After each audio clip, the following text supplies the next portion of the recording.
yung gusto ng Diyos. Ano man ang pinagdadaanan mo, God wants you to move forward. Kung ikaw ay nagkasakit, nagdumaan sa problema, bumagsak ang negosyo, nawala ng trabaho, o ano man ang pinagdadaanan mo ngayon, isa lang ang gusto ng Diyos sa'yo. Move forward. Naiintindihan ni Lord na nabibigatan ka. At kapag humihinto ka, naiintindihan ni Lord. Pero hindi niya na maiintindihan kung hindi ka natatayo. Hindi ka nababangon. Hindi ka na lalakad.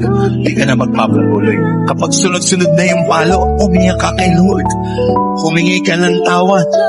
Don't have that defeated mindset. Hindi ka looban ng Diyos na ang laman ng isip mo ay palaging natatalo ka. Ang kalooban ng Diyos, anak ka niya at mananalo ka at pagpapalain ka ng Diyos at may inihanda siyang mabuti para sa iyo. You are not born to be.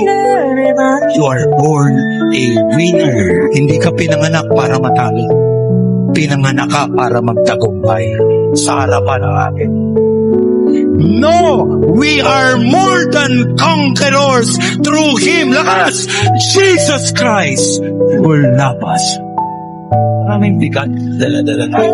Pero tandaan mo, kahit na mabigat ang buhay, basta kasama mo ang Diyos, tagumpay ka pa rin na lumalaban sa lahat ng bigat ng buhay.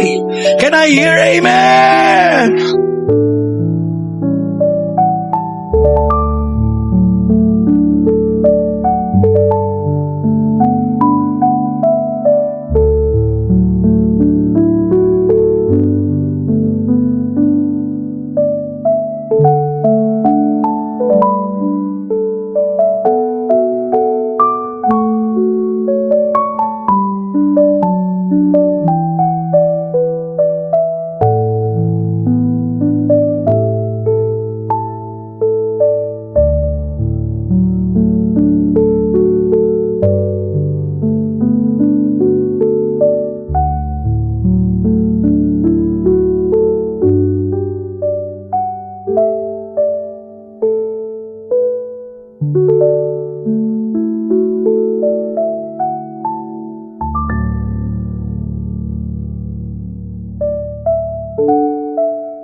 Thank you.